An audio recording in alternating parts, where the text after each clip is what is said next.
SRTV news network और मैं हूं मनीषा श्रीवास आपके साथ। इस वक्त की मुख्य खबरें, खास मुलाकात, विशेष और आपका हमारे चैनल्स में स्वागत है जी।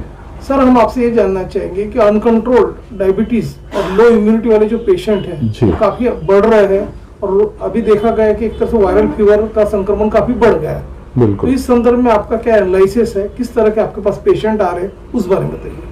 नहीं, हमारे तरफ तो एक्चुअली सभी कैटेगरी से लोग आ रहे हैं, पर बेसिकली ये जो अभी वायरल सबसे बड़ा जो है अभी का जो अपना खान पान जो लोगों का फास्ट फूड ये जो है और दिनचर्या जो है उसका पालन नहीं कर रहे। हमारे जो आयुर्वेद में सबसे पहले दिनचर्या और ऋतुचर्या का पालन करना चाहिए। अगर ऋतुचर्या दिनचर्या पालन करते अपन तो आपको बीमारियां नई समान होगी, पर अपन ने ऋतुचर्या दिनचर्या बिल्कुल पालन नहीं करते। आजकल अपन आइसक्रीम 12 महीने खाते, ठंडा है। पहले क्या होता था कि अभी जैसे ठंडी में अभी गर्म पानी से नहाना चाहिए।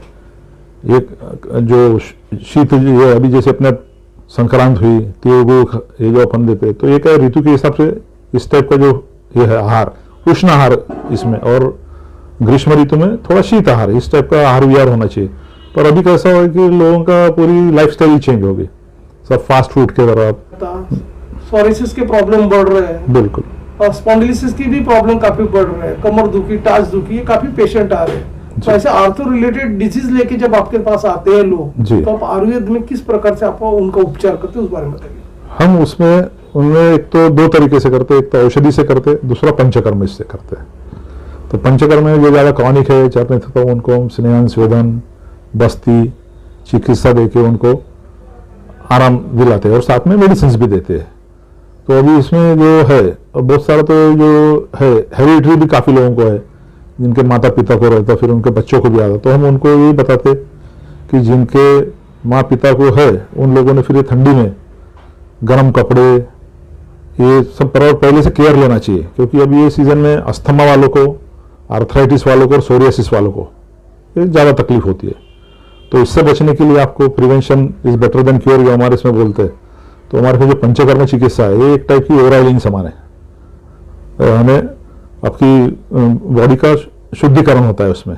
जैसे अपन गाड़ी की सर्विसिंग करते हैं पर अपनी नहीं करते, अपन जिस दिन अपन बीमार होते हैं उसी दिन डॉक्टर के यहाँ जाते, तो गाड़ी का बराबर हम ऑयल चेंज करेंगे ये करेंगे, अपना नहीं करते जिस दिन। तो अपना भी एक्चुअली साल में एक बार तो भी पंचकर्म करके शरीर शुद्धि करना चाहिए। उसमें वमन विरेचन बस्ती रक्तमोक्षण ये कर्म करके, और साथ में जो अपनी इम्यून सिस्टम बढ़ाने के लिए जो हमारे इसमें गिलोय, अश्वगंधा, शतावरी इस टाइप के जो इम्यूनोमॉड्यूलेटर्स जो प्रतिकार शक्ति बढ़ाने वाली दवाइयाँ है कुछ ये है वो लेते रहना चाहिए आदमी ने। आमतौर पे ये देखा गया है कि जो लोग हैं जिनमें काफी ओबिसिटी है, हाँ, जंक फूड ज्यादा ले रहे हैं, ज्यादा लीकर का सेवन कर रहे हैं, धूम्रपान कर रहे हैं, ऐसे व्यक्ति को हार्ट के डिजीज बढ़ रही है, उनकी ब्लॉकेजेस बढ़ रहे हैं। बिल्कुल।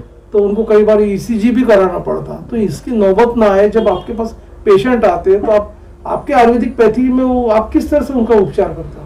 नहीं, हम तो उनको सबसे पहले हम आहार विहार के ऊपर ख्याल रखने को लगाते, क्योंकि सबसे बड़ा आपका जो पाचन संस्थान है पेट, ये अपनी डाइजेस्टिव सिस्टम जो स्ट्रांग होना चाहिए।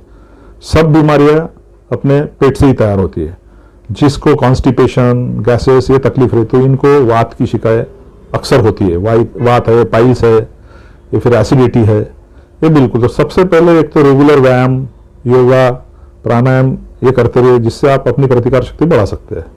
तो ये रेगुलर करना, और आहार विहार में भी आपको जो है दिन में आप लगे थोड़ा बहुत भारी आहार ले सकते हैं, पर शाम के समय लघु आहार होना चाहिए। और वो भी कैसा है कि कम से कम अपना 6-7 साढ़े 7 बजे तक अपना खाना हो जाना चाहिए। ऐसे व्यक्ति जो गरिष्ठ भोजन लेते हैं, जिनको थायराइड का प्रॉब्लम है, जी। हाई कोलेस्ट्रॉल है, हाई कैलोरी फूड लेते हैं, उनके पाचन शक्ति पे क्या इफेक्ट होता है मेटाबॉलिज्म, उस बारे में बताइए। नहीं, तो उसको हम लोग इसलिए उनको सबसे पहले तो आहार बदलने को बोलते हैं उनको।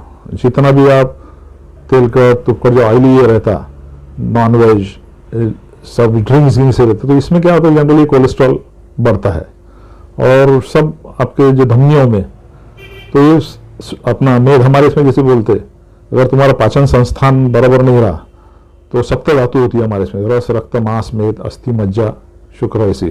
तो इन लोगों में जो ओबेसिटी वाले लोग हैं इनमें से जो उनकी धात्वाग्नि रहती तो वो रस रक्त मांस तक जाती है और मेद पे अटक जाती है, और फिर मेद के बाद में जो सामने की जो धातु है वो नहीं बनती, वो वहाँ सेचुरेट होता और वो ओबेसिटी बढ़ती जाती है।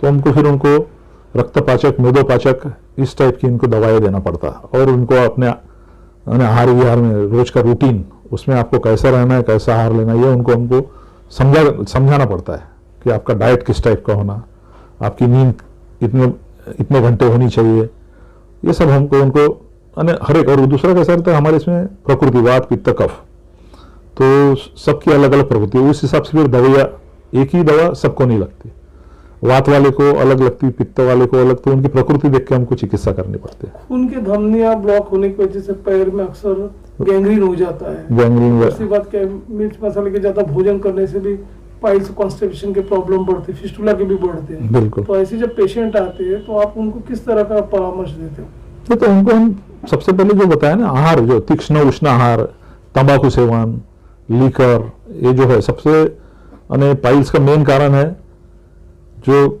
नॉनवेज खाना और लीकर, तंबाकू सेवन कर, जितना उष्ण तीक्ष्ण आहार आप करेंगे उतने पाइल्स, एसिडिटी, ये जो वेरिकोज वेन और आर्थ्रोस्क्लेरोसिस है, इस टाइप की बीमारियां बढ़ती है इन लोगों को। फिर धीरे धीरे धमनी में मेद संचय होता है और फिर हार्ट अटैक का ये आता है। मेद माने हमारे मेद बोलते हैं उसको, कोलेस्ट्रॉल बोलते हैं इसमें।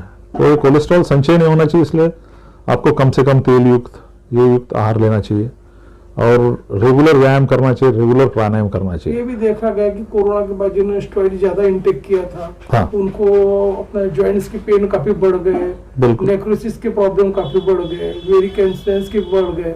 तो ये सारी की चीजें बढ़ते जा रहे हैं, तो इसको कंट्रोल करने के लिए किसी प्रकार की आपके पास कोई दवाई उपलब्ध है क्या? दवाई है ना, क्योंकि जो ये है स्टेरॉइड से सबसे पहले ऑस्टियोस्पोरोसिस होता है इनको, अपनी जो अस्थियां है वो खोखली होती, भंगुर होती। तो सबसे पहले इनको स्टेरॉइड बंद करके हम लोग, हमारे इसमें जो अस्थि पोषक योग है और बाकी बल्ले चिकित्सा है और जैसे रस पाचक, मेद पाचक, ऐसी दवाइयाँ है, तो ये धातुओं को ये करने के लिए उस टाइप की हम इनको दवाइयाँ देते हैं। तो जिससे धीरे धीरे वो जो पाचक अग्नियाँ है सप्त धातुओं की, वो धीरे धीरे इम्प्रूव होती है। और उनको ये तो बताना नहीं पड़ता कि आपका लाइफस्टाइल चेंज करो, नहीं तो आप दुनिया के कोई भी कोने में जाओ, आपको कोई ठीक नहीं कर सकता। आपका जो धन्वंतरी क्लिनिक है काफी लोकप्रिय है ये नागपुर में। तो हमारे शहर के, विदर्भ के और अंतर्राज्यीय जो पेशेंट है, जो दर्शक है, वो आपको लाइव देख रहे हैं। हमारे दर्शकों को आप ये भी बताइए कि यदि उन्हें किसी प्रकार का एक एडवांसमेंट ट्रीटमेंट करवाना है, आपकी जो स्पेशलिटी आपके पास जो उपलब्ध है, इस प्रकार की स्पेशलिटी है, और यदि उनको आपसे संपर्क करना है तो स्पेशली उन्होंने कहाँ विजिट करना चाहिए, उस बारे में बताइए। अगर जो है तो मेरा क्लिनिक है त्रिमूर्ति नगर में, NIT लेआउट, प्लॉट नंबर उसका पता लगे तो मेरे उसमें कार्ड में भी दिया है, तो वहाँ मेरे फ़ोन नंबर्स भी है, तो उस पर लोग मेरे को कांटेक्ट कर सकते हैं। और मैं तो कभी 24 घंटा अवेलेबल रहता हूँ। और हमारा ये है कि कभी भी हम इनको तो ऑनलाइन अपने को भी ये कर सकते, ऑनलाइन कंसल्टेशन भी देते हैं हम लोग। अभी कोरोना केस से काफ़ी बार ऐसा हुआ कि लोग नहीं आ सकते, तो अपन ऑनलाइन भी कंसल्टेशन करते हैं उनको। अभी कोरोना का नया वेरिएंट ओमिक्रॉन के प्रति लोगों में काफी दहशत भरी हुई है, लोगों में फियर पैनिक, लोग क्लिनिक आने के लिए भी टाल रहे हैं। ऐसे में आप हमारे दर्शकों को ये बताइए कि किस तरह से उन्होंने अपना बचाव रखना चाहिए, क्या क्या चीजें उन्होंने उपयोग में लाना चाहिए जिससे वो सावधानी रख पाए अपने शरीर के बारे में। तो सबसे पहले तो जो अभी रूटीन जो सरकार बोल रही है, जो सोशल डिस्टेंसिंग है, मास्क पहनिए और ज्यादा गर्दी में मत जाइए, क्योंकि क्या है वैक्सीनेशन जो है, वैक्सीनेशन सबसे बड़ा ये है। क्योंकि अभी भी अपने यहाँ काफी लोगों ने पहला डोज भी नहीं लिया है, पहला डोज भी नहीं है इसी लोगों की, क्योंकि उस दिन में मुझे बाहर जाना था तो RT-PCR अभी 72 आवर्स पहले करना पड़ता, तो उसमें कम से कम 6-7 और यंग लोग ऐसे मुझे मिले कि जिन्होंने अभी तक फर्स्ट वैक्सीन भी नहीं लिया। तो उनको उन लोगों ने फिर रोक के रखे, उनको बोले पहले आप फर्स्ट डोज वैक्सीन करो और फिर बाद में बाकी का है। तो वो तो बिल्कुल जरूर है कि वैक्सीनेशन मस्ट है।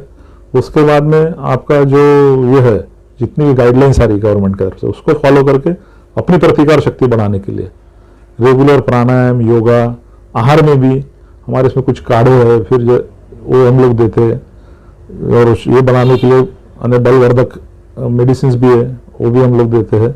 और उनको रेगुलर थोड़ा सा भाप लेने को, गार्गलिंग करने को, ये हम उनको ये करते हैं। क्योंकि क्या जनरली ज़्यादा से ज़्यादा साइनस में वो वायरस है ये यहाँ रहता है, तो इसमें जो स्टीम लेना, हमारे इसमें नस्यकर्म भी करते हैं हम लोग, तो उससे उसमें उनको काफ़ी रिलीफ मिल जाता है। लंग्स की कैपेसिटी बढ़ाने के लिए और दूसरी बात जो संक्रमण काफी बढ़ गया है उसको रोकथाम के लिए जो इम्यूनिटी पावर जो आयुर्वेदिक में है जी, तो किस तरह के इम्यूनिटी पावर आपके आयुर्वेदिक में उपलब्ध है उस बारे में बताइए। नहीं, हमारे इसमें जो बल्य औषधियाँ है, अश्वगंधा, शतावरी, गिलोय, शिलाजीत और इस टाइप की जो बल्य औषधि है ये हम पेशेंट को देते हैं। और उनको इसके साथ साथ व्यायाम, प्राणायाम, इसके ऊपर हमारे ज़्यादा जोर रहता है। और बीच में अगर किसी को छोटी मोटी ये रहती है पर थोड़ा पंचकर्म के लिए, पंचकर्म में क्या होता है, जैसे रेस्पिरेटरी ट्रैक ये है, इसकी शुद्धि हो जाती है, तो उसकी कैपेसिटी बढ़ जाती है। हम वमन कराते हैं उसमें, जिसको ज़्यादा कफ है, इसका दमा का, श्वास का है, तो उनको हम लोग जनरली वसंत ऋतु, वसंतिक ये बोलते हैं वमन, उसको ये कराते, तो ये कराने से लंग की कैपेसिटी काफ़ी इंप्रूव हो जाती है। Thank you.